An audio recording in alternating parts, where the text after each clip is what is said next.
I remember the day my brother stood under heavy rain and refused to move from the gate.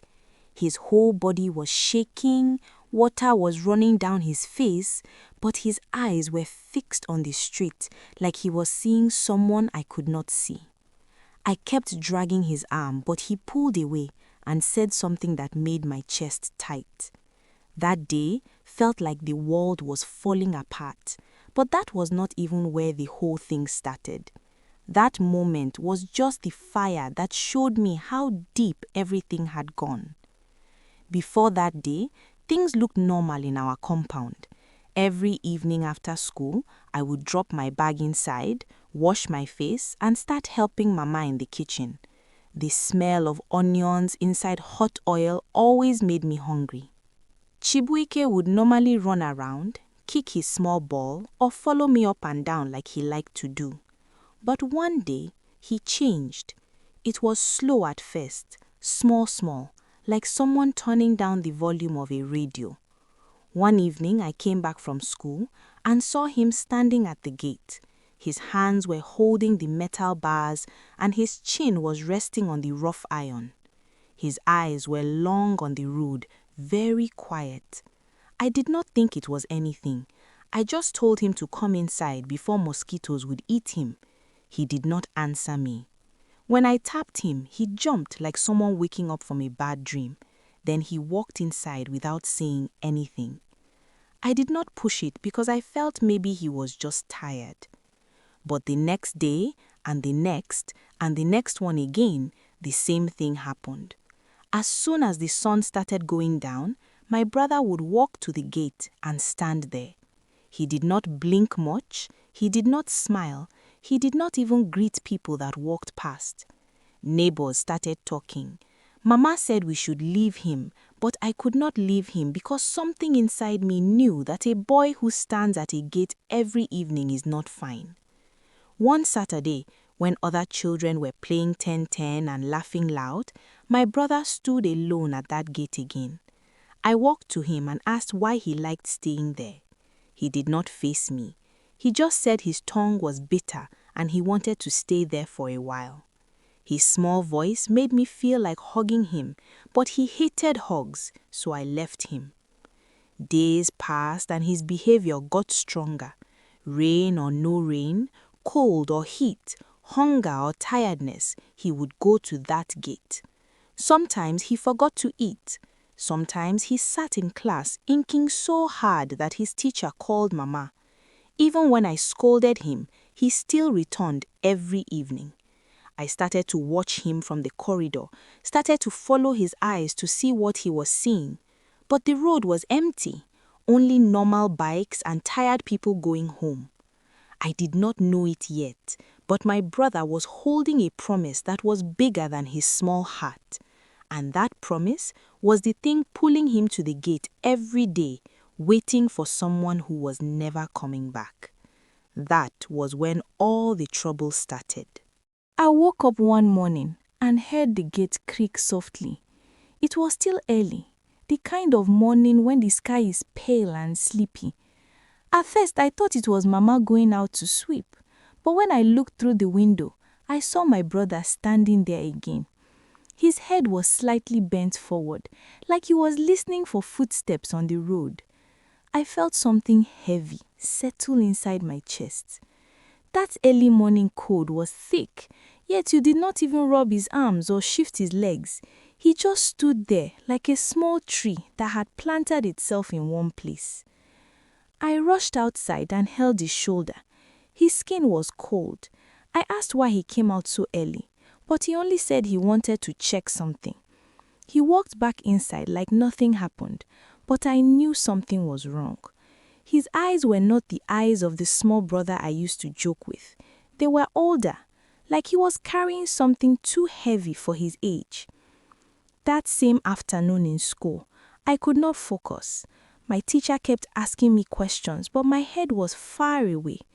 I kept thinking about my brother standing in front of that gate before the rest of the street woke up. When I returned home, I dropped my bag and the first thing I did was look for him.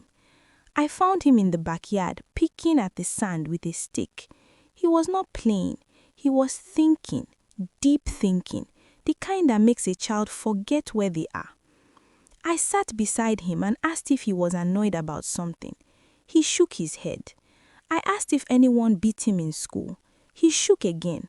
I asked if Mama shouted at him. He shook again. Then I asked about the gate. His hand paused on the sand.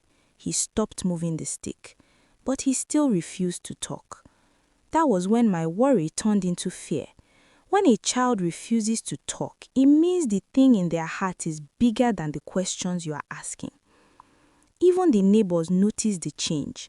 Mama Nkechi, who always bought bread from the junction, stopped me one evening and asked if my brother was sick. She said she saw him at the gate again, standing like someone waiting for bad news. I laughed small and told her he was fine, but inside me, I knew he was not. Later that evening, something happened that told me everything was getting serious. My brother refused to eat. Mama made his favorite rice and stew with plenty of meat, but he pushed the plate away. He said he was not hungry. My brother never refused food. That was when Mama started suspecting him too. She told me to call him for a bath, but when I entered the room, he was sitting on the floor with his school shorts still on, staring at the wall. I sat beside him and held his hand. His palm was dry and shaky. I asked him if he was waiting for someone. His eyes moved fast, like he wanted to hide something. He said no, but the way he said it was like someone closing a door too quickly before you can look inside. That night, before sleeping, I lay down and prayed small in my heart. I asked God to show me what was wrong with my brother. I asked for understanding, because the more I watched him, the more I felt he was following a shadow the rest of us could not see. I did not know that the truth was already moving towards us like slow thunder, and the day it finally fell, it would shake everything inside our house. The day the storm finally came, the sky warned us from morning. The clouds were dark and rolling like they were angry about something. Even the wind had a strange sound, like it was dragging its feet on the ground. I felt uneasy, but I did not know why. By afternoon, the whole street was already preparing for rain. People rushed to bring in their clothes, children ran home with their sandals in their hands, and traders started closing their umbrellas. Everybody could sense the trouble coming, but inside our house, a bigger trouble was waiting. I came back from school and dropped my bag. I did not even change my uniform before looking for my brother. Mama said he was in the room, but when I pushed the door, the room was empty. I checked the backyard, nothing. I checked the front of the house, and that was when my heart dropped. He was already at the gate. He was standing there with his school bag still on his back, his face too calm for the kind of sky hanging above us. The wind was pushing his shirt, but he did not move. He held the gate like someone holding the last thing they trusted in the world. I walked to him and told him to come inside before rain would beat him. He did not answer.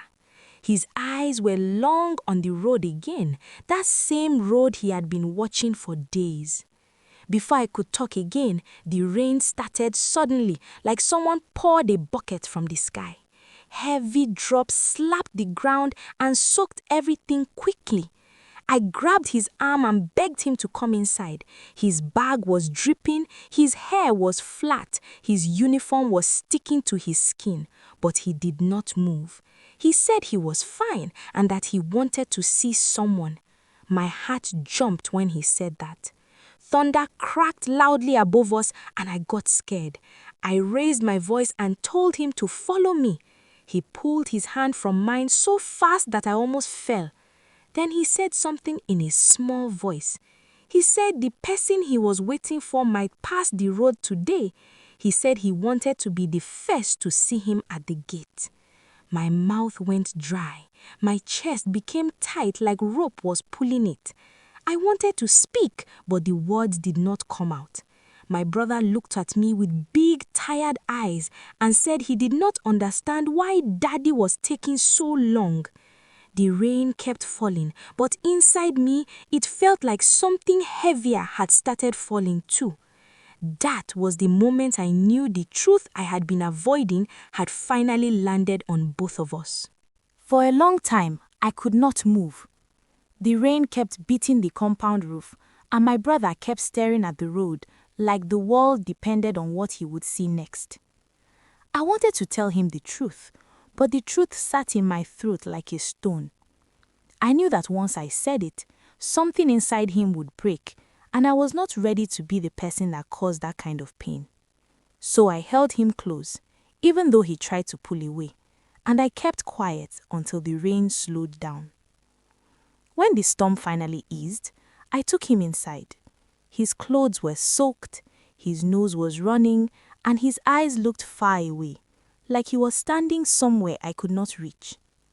Mama was in the kitchen beating yam, and when she saw the water dripping from us, she wanted to shout, but she stopped when she saw my face. She asked what happened, but I told her we would talk later. I bathed my brother, warmed water, rubbed his body with towel, but he did not smile or talk. He kept whispering small questions under his breath. He kept asking if promises can break. He kept asking if people forget what they say before traveling. Every time he asked something, my heart squeezed. I wanted to answer him, but my mouth refused to open. That night, after everybody slept, I sat on my bed and cried into my pillow. I cried because I knew the truth was too heavy for him. I cried because I had pretended for too long. I cried because the last memory of our father walking out of the house was now a wound that refused to heal. I knew we had been avoiding the truth. Mama avoided it because it hurt her. I avoided it because I did not want to break my brother's small heart. But all the avoiding had pushed him into a place where he started building his own hope, brick by brick, until it turned into something too strong to shake. The next day, after school, I made up my mind. I followed him to the backyard where he sat drawing lines in the sand again. I sat beside him and told him we needed to talk. He did not look up. He only kept dragging the stick in slow circles.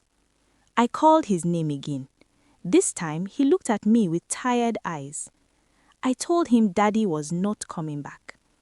At first, he did not understand. He blinked twice and asked what I meant. I told him again, slowly this time, with my voice shaking. I told him about the accident, about how Daddy never made it home, about how the adults did not want to tell him because they did not know how he would take it. I told him everything I knew, every piece I had been holding in my chest for months. His stick fell from his hand. His eyes grew wide, then wet, then confused. He moved his mouth like he wanted to talk, but no sound came out.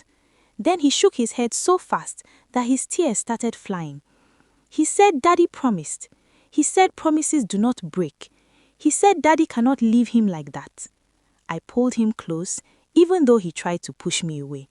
He hit my chest with his small fists, crying hard. He kept saying Daddy said he would come back. He kept saying he waited every day. He kept saying he saw him in his dreams walking down the street. I held him tighter. I told him dreams sometimes lie. I told him promises sometimes break, not because people want to break them, but because life does not always listen to our plans. I told him Daddy loved him, but love cannot stop accidents. He cried until he got tired. His tears soaked my shirt. His breath came out in small shakes. When he finally calmed down, he asked why nobody told him. I had no good answer. Only I said we were trying to protect him. He said the silence hurt more than the truth. That day, something changed in him.